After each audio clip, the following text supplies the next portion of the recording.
I don't know if you've ever noticed this, but first impressions are often entirely wrong. You can look at a painting for the first time, for example, and not like it at all, but after looking at it a little longer, you may find it very pleasing. The first time you try gorgonzola cheese, you may find it too strong, but when you are older, you may want to eat nothing but gorgonzola cheese. Klaus, when Sonny was born, did not like her at all. But by the time she was 6 weeks old, the two of them were thick as thieves. Your initial opinion on just about anything may change over time. I wish I could tell you that the Baudelaire's first impression of Count Olaf and his house were incorrect, as first impressions so often are. But these impressions, that Count Olaf was a horrible person and his house a depressing pigsty, were absolutely correct. During the first few days after the orphan's arrival at Count Olaf's, Violet, Klaus, and Sonny attempted to make themselves feel at home, but it was really no use. Even though Count Olaf's house was quite large, the three children were placed together in one filthy bedroom that had only one small bed in it. Violet and Klaus took turns sleeping in it, so that every other night one of them was in the bed and the other was sleeping on the hard wooden floor, and the bed's mattress was so lumpy it was difficult to say who was more comfortable. To make a bed for Sonny, Violet removed the dusty curtains from the curtain rod that hung over the bedroom's one window and bunched them together to form a sort of cushion, just big enough for her sister. However, without curtains over the cracked glass, the sun streamed through the window every morning, so the children woke up early and sore each day. Instead of a closet, there was a large cardboard box that had once held a refrigerator and would now hold the three children's clothes, all piled in a heap. Instead of toys, books, or other things to amuse the youngsters, Count Olaf had provided a small pile of rocks. And the only decoration on the peeling walls was a large and ugly painting of an eye, matching the one on Count Olaf's ankle and all over the house. But the children knew, as I'm sure you know, the worst surroundings in the world can be tolerated if the people in them are interesting and kind. Count Olaf was neither interesting nor kind. He was demanding, short-tempered, and bad-smelling. The only good thing to be said for Count Olaf is that he wasn't around very often. When the children woke up and chose their clothing out of the refrigerator box, they would walk into the kitchen and find a list of instructions left for them by Count Olaf, who would often not appear until nighttime. Most of the day he spent out of the house, or up in the high tower where the children were forbidden to go. The instructions he left for them were usually difficult chores, such as repairing the backboards or repairing the windows, and instead of a signature, Count Olaf would draw an eye at the bottom of the note. One morning his note read, "My theater troupe will be coming home for dinner before tonight's performance. Have dinner ready for all 10 of them by the time they arrive at 7 o'clock. Buy the food, prepare it, set the table, serve dinner, clean up afterwards, and stay out of our way." Below that there was the usual eye, and underneath the note was a small sum of money for the groceries. Violet and Klaus read the note as they ate their breakfast, which was gray and lumpy oatmeal Count Olaf left for them each morning in a large pot on the stove. Then they looked at each other in dismay. "None of us knows how to cook," Klaus said. "That's true," Violet said. "I knew how to repair those windows and how to clean the chimney, but those sorts of things interest me. But I don't know how to cook anything except toast." "And sometimes you burn the toast," Klaus said, and they smiled. The two were both remembering a time when the two of them got up early to make a special breakfast for their parents. Violet had burned the toast, and their parents, smelling smoke, had run downstairs to see what the matter was. When they saw Violet and Klaus looking forlornly at the piece of pitch-black toast, they laughed, and then made pancakes for the whole family. "I wish they were here," Violet said. She did not have to explain that she was talking about their parents. "They would never let us stay in this dreadful place." "If they were here," Klaus said, his voice rising as he got more and more upset, "we would not be with Count Olaf in the first place. I hate it here, Violet. I hate this house. I hate our room. I hate having to do all these chores, and I hate Count Olaf." "I hate it too," Violet said, and Klaus looked at his older sister with relief. Sometimes, just saying that you hate something and having someone agree with you can make you feel better about a terrible situation. "I hate everything about our lives right now, Klaus," she said, "but we have to keep our chin up." This was an expression the children's father had used, and it meant, "Try to stay cheerful." You're right, Klaus said, but it is very difficult to keep one's chin up when Count Olaf keeps shoving it down. Chook! Shani shrieked, banging on the table with her oatmeal spoon. Violet and Klaus were jerked out of their conversation and looked once again at Count Olaf's note. Perhaps we could find a cookbook and read about how to cook, Klaus said. It shouldn't be that difficult to make a simple meal.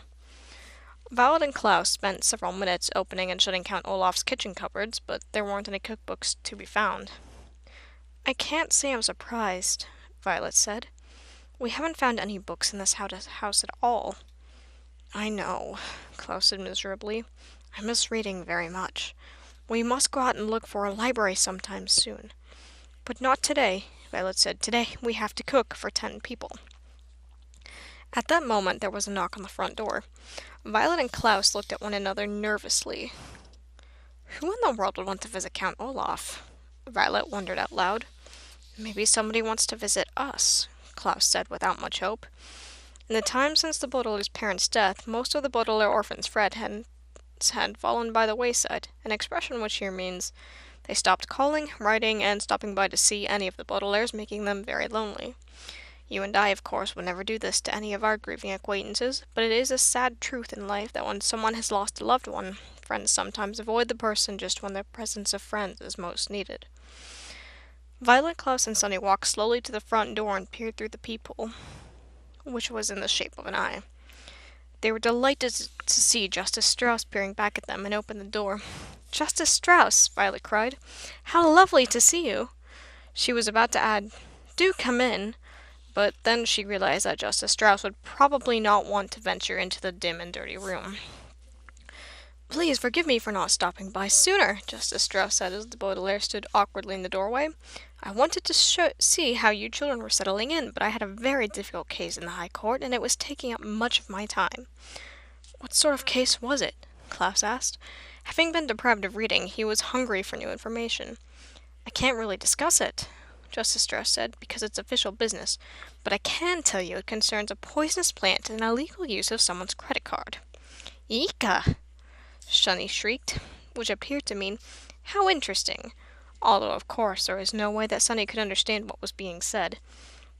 Justice Strauss looked down at Sunny and laughed.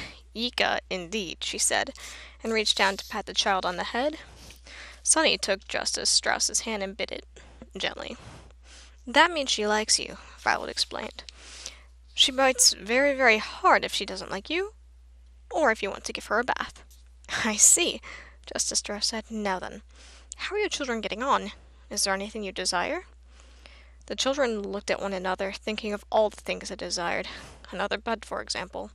A proper crib for Sunny. Curtains for the window in their room. A closet instead of a cardboard box. But what they desired most of all, of course, was not to be associated with Count Olaf in any way whatsoever. What they desired most was to be with their parents again, in their true home, but that, of course, was impossible. Violet, Klaus, and Sunny all looked down at the floor unhappily as they considered the question. Finally, Klaus spoke. Could we perhaps borrow a cookbook? He said. Count Olaf was instructed us to make dinner for his theater troupe tonight, and we can't find a cookbook in the house. Goodness, Justice Strauss said. Cooking dinner for an entire theater troupe seems like a lot to ask of children. Count Olaf gives us a lot of responsibility, Violet said. What she wanted to say was, Count Olaf is an evil man, but she was well-mannered. Well, why don't you come next door to my house, Justice Strauss said, and find a cookbook that pleases you? The youngsters agreed and followed Justice Strauss out the door and over to her well-kept house. She led them through an elegant hallway smelling of flowers into an enormous room, and when they saw what was inside, they nearly fainted from delight, Klaus especially. The room was a library. Not a public library, but a private library. That is, a large collection of books belonging to Justice Strauss. There were shelves and shelves of them on every wall from the floor to the ceiling, and separate shelves and shelves of them in the middle of the room. The only place there weren't books was in one corner where there were some large, comfortable-looking chairs and a wooden table with lamps hanging over them, perfect for reading. Although it was not as big as their parents' library, it was cozy, and the Baudelaire's children were thrilled. My word, Violet said. This is a wonderful library. Thank you very much, Justice Strauss said. I've been collecting books for years, and I'm very proud of my collection. As long as you keep them in good condition, you are welcome to use any of my books at any time. Now, the cookbooks are over here on the eastern wall. Shall we have a look at them?" "Yes," Violet said, "and then, if you don't mind, I should love to look at any of your books concerning mechanical engineering. Inventing things is a great interest of mine."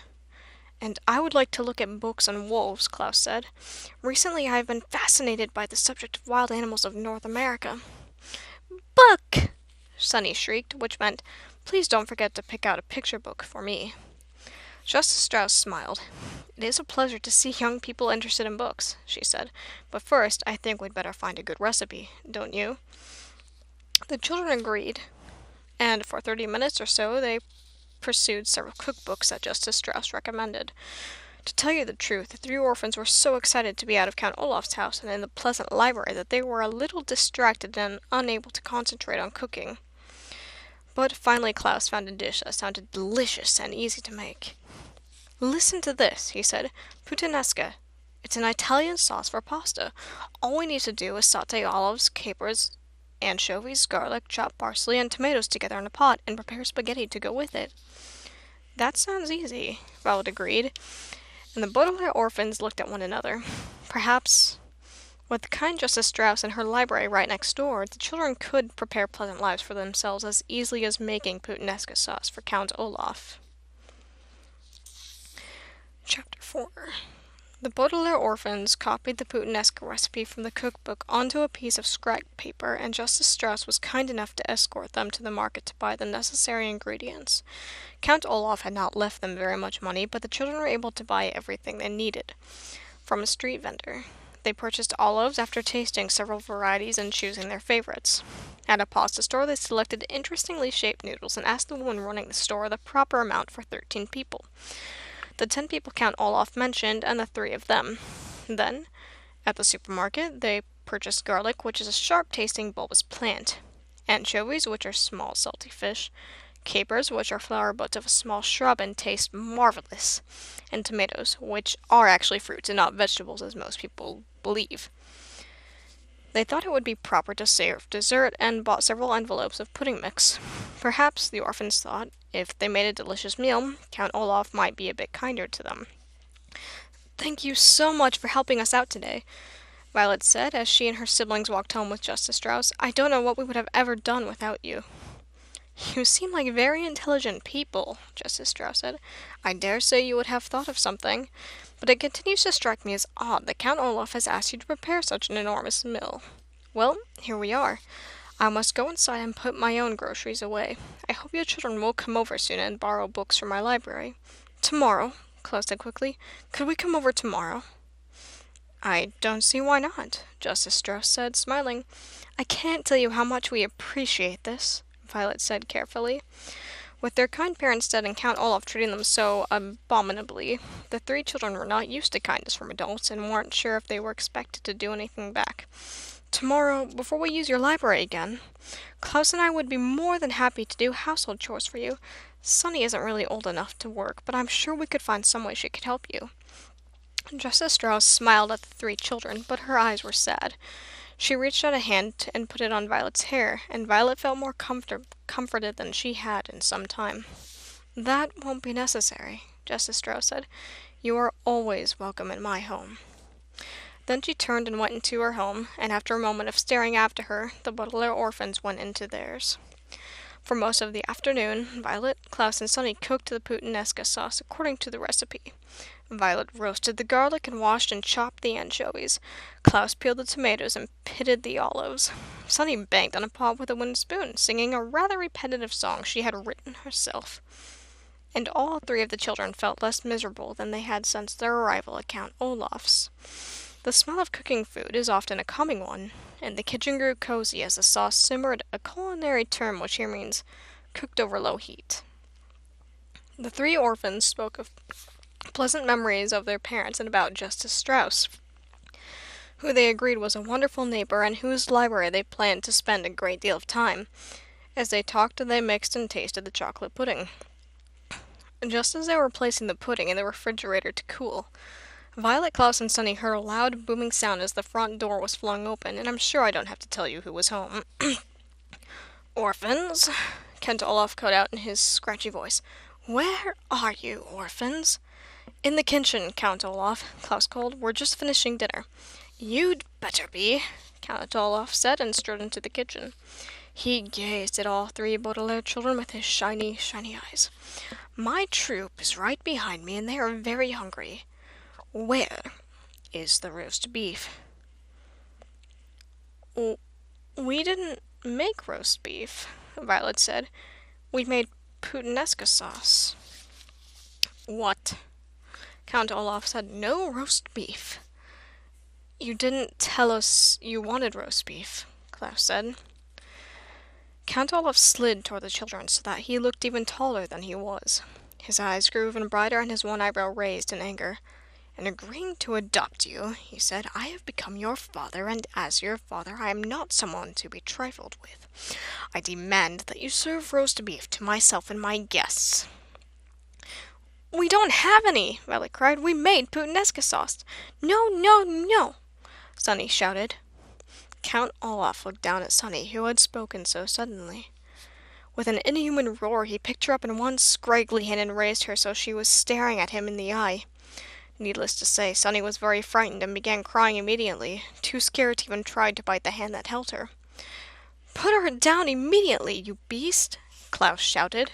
He jumped up, trying to rescue Sunny from the grasp of the Count, but he was holding her too high to reach. Count Olaf looked down at Klaus and smiled a terrible, toothy grin, raising the wailing Sunny up even higher in the air. He seemed about to drop her to the floor when there was a large burst of laughter in the next room. Olaf! Where's Olaf? Voices called out. Count Olaf paused, still holding the wailing Sunny up in the air, as members of his theater troupe walked into the kitchen. Soon they were crowding the room, an assortment of strange-looking characters of all shapes and sizes. There was a bald man with a very long nose, dressed in a long black robe. There were two women who had bright white hair powder all over their faces, making them look like ghosts. Behind the woman was a man with very long and skinny arms, and at the end of which there were two hooks instead of hands. There was a person who was extremely fat, who looked like neither a man nor a woman. And behind this person, standing in the doorway, were an assortment of people the children could not see, but who promised to be just as frightening. Here you are, Olaf, said one of the white-faced women. What in the world are you doing? I'm just disciplining these orphans, Count Olaf said. I asked them to make dinner, and all they have made is some disgusting sauce. Ah, you can't go easy on children, the man with the hook hand said. They must be taught to obey their elders. The tall, bald man peered at the youngsters. Are these, he said to Count Olaf, those wealthy children you were talking to me about? Yes, Count Olaf said. They are so awful I can scarcely stand to touch them. With that, he lowered Sunny, who was wailing, to the floor. Violet and Klaus breathed a sigh of relief that he had not dropped her from that great height.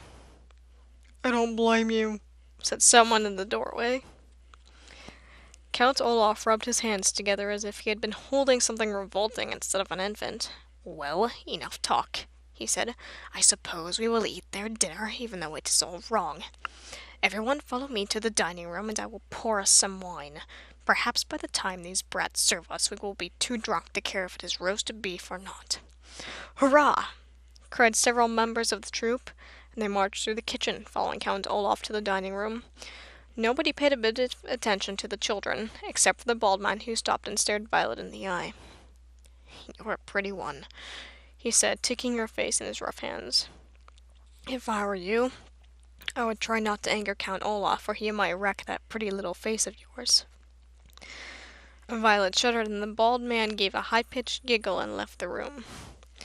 The Baudelaire children alone in the kitchen found themselves breathing heavily, as if they had just run a long distance. Sunny continued to wail, and Klaus found that his eyes were wet with tears as well. Only Violet didn't cry, but merely trembled with fear and revulsion, a word which here means an unpleasant mixture of horror and disgust. For several moments, none of them could speak. This is terrible, terrible, Klaus said finally. Violet, what can we do? I don't know, she said. I'm afraid. Me too, Klaus said. Hux, Sunny said as she stopped crying. Let's have some dinner! Someone shouted from the dining room, and the theater troupe began pounding on the table in strict rhythm, which is an exceedingly rude thing to do. We'd better serve the puttanesca, Klaus said, or who knows what Count Olaf will do to us. Violet thought of what the bald man had said about wrecking her face, and nodded. The two of them looked at the pot of bubbling sauce, which had seemed so cozy while they were making it and now looked like a vat of blood. Then, leaving Sunny behind in the kitchen, they walked into the dining room, Klaus carrying a bowl of the interestingly shaped noodles and Violet carrying the pot of puttanesca sauce, and a large ladle with which to serve it. The theater troupe was talking and cackling, drinking again and again from their wine cups, and paying no attention to the Baudelaire orphans as they circled the table, serving everyone dinner. Violet's right hand ached from holding the heavy ladle. She thought of switching to her left hand, but because she was right-handed, she was afraid she might spill the sauce with her left hand, which could enrage Count Olaf again. She stared miserably at Olaf's plate of food and found herself wishing she had bought poison at the market and put it in the puttanesca sauce. Finally, they were through serving, and Klaus and Violet slipped back into the kitchen. They listened to the wild, rough laughter of Count Olaf and his theater troupe, and they picked out their own portions of food, too miserable to eat. Before long, Olaf's friends were pounding on the table in strict rhythm again, and the orphans went out to the dining room to clear the table, and then again to serve the chocolate pudding. By now it was obvious that Count Olaf and his associates had drunk a great deal of wine, and they slashed the table and spoke much less. Finally, they roused themselves and trooped back through the kitchen, scarcely glancing at the children on their way out of the house. Count Olaf looked around the room, which was filled with dirty dishes. "Because you haven't cleaned up yet," he said to the orphans, "I suppose you can be excused from attending tonight's performance. But after cleaning up, you are to go straight to your beds." Klaus had been glaring at the floor, trying to hide how upset he was, but at this he could not remain silent. "You mean our bed," he shouted. "You have only provided us with one bed." Members of the theater troupe stopped in their tracks at this outburst and glanced from Klaus to Count Olaf to see what would happen next. Count Olaf raised his one eyebrow, and his eyes shone bright, but he spoke calmly. "If you would like another bed," he said, "tomorrow you may go into town and purchase one." "You know perfectly well we haven't any money," Klaus said. "Of course you do," Count Olaf said, and his voice began to get a little louder. "You are the inheritors of an enormous fortune. That money," Klaus said, remembering what Mr. Poe said, "is not to be used until Violet is of age." Count Olaf's face grew very red. For a moment he said nothing. Then in one sudden movement he reached down and struck Klaus across the face. Klaus fell to the floor, his face inches from the eye tattooed on Olaf's ankle. His glasses leaped from his face and skittered into a corner. His left cheek, where Olaf had struck him, felt as if it were on fire. The theater troupe laughed, and a few of them applauded as if Count Olaf had done something very brave instead of something despicable. "Come on, friends," Count Olaf said to his comrades. "We'll be late for our own performance." "If I know you, Olaf," said the man with the hook hands, "you'll figure out a way to get at that Baudelaire money." "We'll see," Count Olaf said, but his eyes were shining bright as if he already had an idea. There was another loud boom as the front door shut behind Count Olaf and his terrible friends, and the Baudelaire children were alone in the kitchen. Violet knelt at Klaus's side, giving him a hug to try to make him feel better. Sunny crawled over to his glasses, picked them up, and brought them to him. Klaus began to sob, not so much from the pain but from the rage at the terrible situation they were in. Violet and Sunny cried with him, and they continued weeping as they washed the dishes, and as they blew out the candles in the dining room, and as they changed out of their clothes and lay down to go to sleep. Klaus in the bed, Violet on the floor, Sunny on her little cushion of curtains. The moonlight shone through the window, and if anyone had looked into the Baudelaire orphan's bedroom, they would have seen three children crying quietly all night long. Unless you have been very, very lucky, you have undoubtedly experienced events in your life that have made you cry. So unless you have been very, very lucky, you know that a good long session of weeping can often make you feel better, even if your circumstances have not changed one bit. So it was with the Baudelaire orphans. Having cried all night, they rose the next morning feeling as if a weight were off their shoulders. The three children knew, of course, that they were still in a terrible situation, but they thought they might do something to make it better. The morning's note from Count Olaf ordered them to chop firewood in the backyard, and as Val and Klaus swung the axe over each log to break it into smaller pieces, they discussed possible plans of action while Sonny chewed meditatively on a small piece of wood. Clearly, Klaus said, fingering the ugly bruise on his face where Olaf had struck him, we cannot stay here any longer. I would rather take my chances on the streets than live in this terrible place. But who knows what misfortunes would befall us on the streets, Violet pointed out. At least here we have a roof over our heads. I wish our parents' money could be used now instead of when you came of age, Klaus said. Then we could buy a castle and live in it, with armed guards patrolling the outside to keep out Count Olaf and his troop. And I could have a large inventing studio, Violet said wistfully. She swung the axe down and split a log neatly in two, filled with gears and pulleys and wire and an elaborate computer system. And I could have a large library, Klaus said, as comfortable as Justice Strauss's, but more enormous. Gibbo! Shani shrieked, which appeared to mean, and I could have lots of things to bite. But in the meantime, Violet said, we have to do something about our predicament. Perhaps Justice Strauss could adopt us, Klaus said. She said we were always welcome in her home. But she meant for a visit, or to use her library, Violet pointed out. She didn't mean to live. Perhaps if we explained our situation to her, she would agree to adopt us, Klaus said hopefully, but when Violet looked at him, she saw that he knew it was of no use. Adoption is an enormous decision, and not likely to happen impulsively. I'm sure you in your life have occasionally wished to be raised by different people than the ones who are raising you, but knew in your heart that the chances of this were very slim. I think we should go see Mr. Poe, Violet said. He told us when he dropped us off here that we could contact him at the bank if we had any question. We don't really have a question, Klaus said. We have a complaint. He was thinking of Mr. Poe walking toward them at Briny Beach with his terrible message. Even though the fire was of course not Mr. Poe's fault, Klaus was reluctant to see Mr. Poe because he was afraid of getting more bad news. I can't think of anyone else to contact, Violet said. Mr. Poe is in charge of our affairs, and I'm sure if he knew how horrid Count Olaf is, he would take us right out of here. Klaus pictured Mr. Poe arriving in his car and putting the Baudelaire orphans inside to go somewhere else, and felt a stirring of hope. Anywhere would be better than here. Okay, he said. Let's get this firewood all chopped and we'll go to the bank. Invigorated by their plan, the Baudelaire orphans swung their axes at an amazing speed, and soon enough they were done chopping firewood and ready to go to the bank.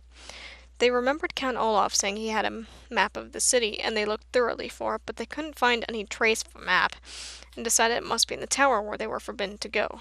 So, without directions of any sort, the Baudelaire children set off for the city's banking district in hopes of finding Mr. Poe.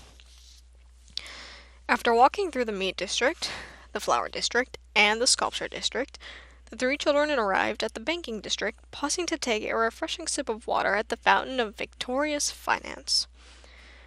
The banking district consisted of several wide streets with large marble buildings on each side of them, all banks. They went first to Trustworthy Bank, and then to Faithful Savings and Loan, and then to Subservient Financial Services, each time inquiring for Mr. Poe. Finally, a receptionist at Subservient said she knew that Mr. Poe worked down the street at Moksuri Money Management. The building was square and rather plain-looking, though once inside the three orphans were intimidated by the hustle and bustle of the people as they raced around the large, echoey room.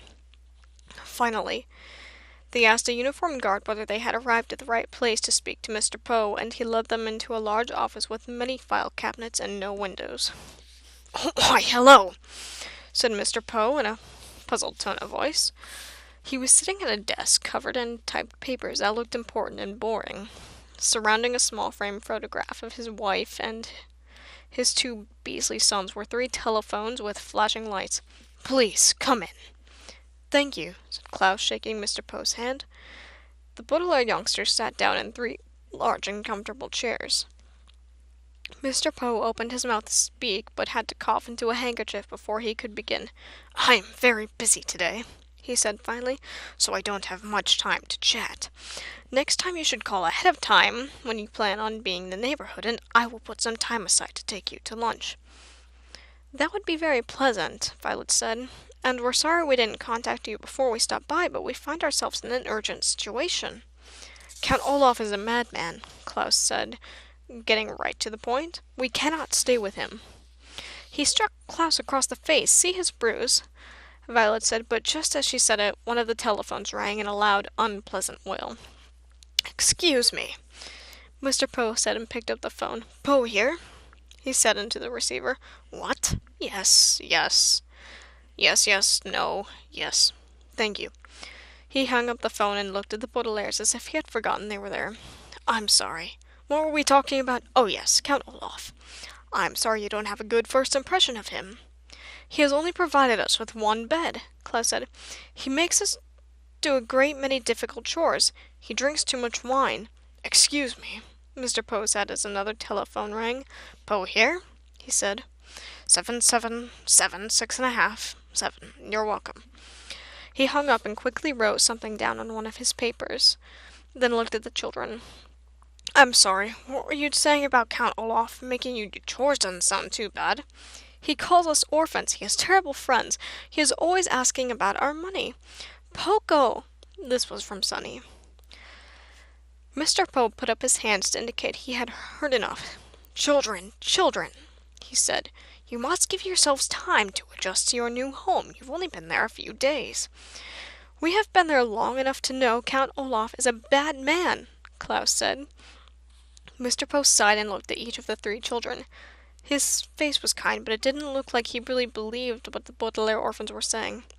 Are you familiar with the Latin term in loco parentis? He asked. Violet and Sonny looked at Klaus. The biggest reader of the three, he was the most likely to know vocabulary words and foreign phrases.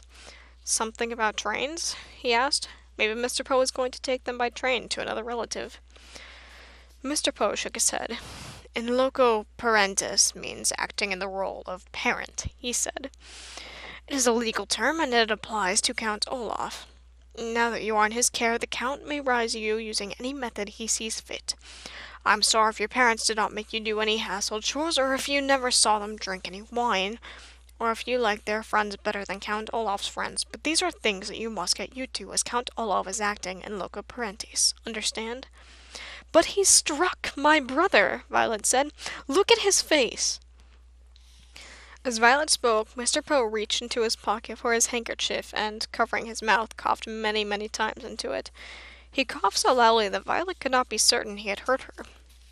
Whatever Count Olaf has done, Mr. Poe said, glancing down at one of his papers and circling a number, he has acted in loco parentis, and there's nothing I can do about it.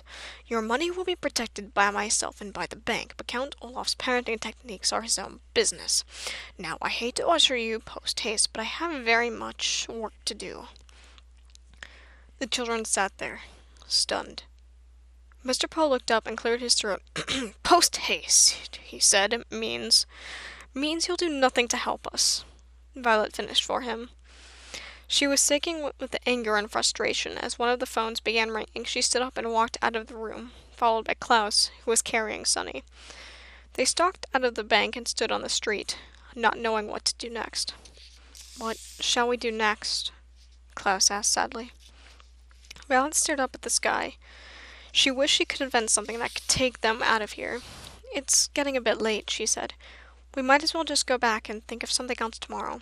Perhaps we can stop and see Justice Strauss. But you said she wouldn't help, Klaus said. Not for help, Violet said. For books. It is very useful when one is young to learn the difference between literally and figuratively. If something happens literally, it actually happens. If something happens figuratively, it feels like it's happening. If you are literally jumping of joy, for instance, it means you are leaping in the air because you are very happy. If you are figuratively jumping for joy, it means you are so happy that you could jump for joy, but are saving your energy for other matters. The Baudelaire orphans walked back to Count Olaf's neighborhood and stopped at the home of Justice Strauss, who welcomed them inside and let them choose books from the library. Violet chose several about mechanical inventions. Klaus chose several about wolves. and Sunny found a book with many pictures of teeth inside. They then went to their room and cried together on the one bed, reading intently and happily. Figuratively, they escaped from Count Olaf and their miserable existence. They did not literally escape because they were still in his house and vulnerable to Count Olaf's evil and loco parentis ways. But by immersing themselves in their favorite reading topics, they felt far away from their predicament, as if they had escaped.